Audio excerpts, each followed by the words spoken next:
there's a very big difference between loving what you do and loving the business that's doing it.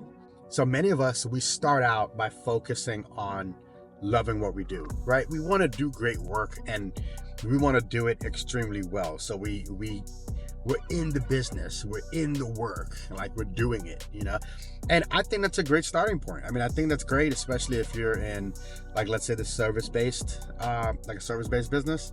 I think it's great to start out falling in love with what you do, but then you get to a point where you realize that you're hitting a glass ceiling. There's only so much impact you can have alone, right? So the next phase to this is like you're starting to gather resources to do what you do better, right? You may need to buy better equipment. You may need to optimize how you're doing certain things.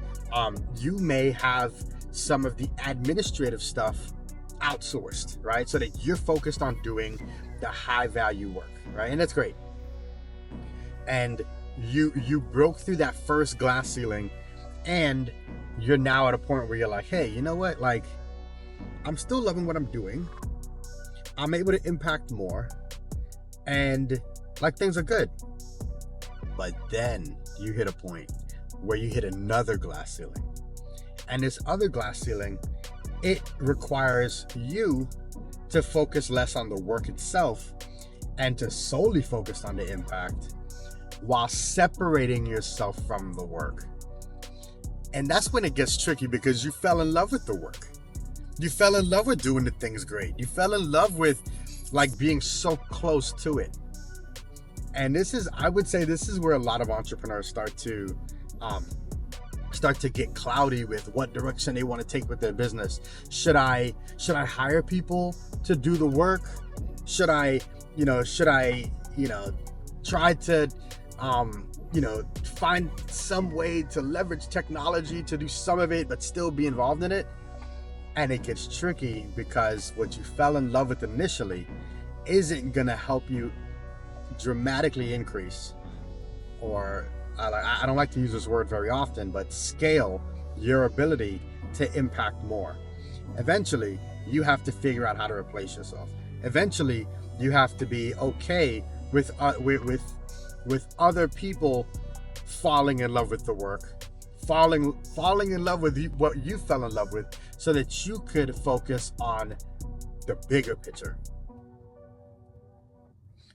Now, you're still gathering resources, but you're not gathering technical resources or only financial resources at this point. You're now gathering human resources. And this is where like you have to start to look at the organization differently, right? Like you're looking at the company like, man, it's not just about the work anymore. It's about the impact, how customers feel when they're engaging with everything from your brand all the way to the product. But then you got to make sure that what's feeding this machine, these humans, you got to make sure they're happy. And that's when you fall in love with a different business. That's when you've gotten to a new level. You're now marrying something that is far bigger than just you. And I think that it's a transformation in how you're thinking, right? So the reason I made this video is because I've seen both sides of it. Even right now within my own business, I fell in love with doing all the work. I fell in love with fixing the technical problems. Like I don't know if you've ever felt this, right? I don't know if you've ever felt this, but the feeling you get when you face a problem and you're frustrated in the moment. You're like, man, why isn't this working? Why is this doing this? Why? And then you want to know what thought comes to your head if you're like in like some type of service-based business. You're like, why am I doing this? I need to outsource all of this. Oh my gosh, I shouldn't be doing this. And then something happens.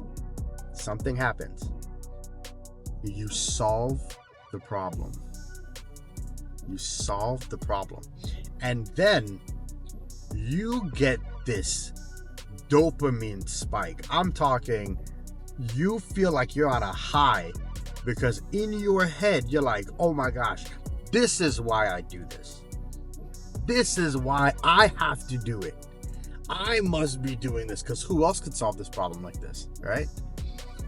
And then you've just, like, as you're starting to think that way, you're now starting to put up even more walls around yourself that may inhibit you from gathering more human resources. I'm telling you, it's this weird paradigm, it's this weird paradox, it's this weird cycle that I think keeps a lot of entrepreneurs enslaved to themselves, where they think that the business that they want to grow is the same as the work they fell in love with.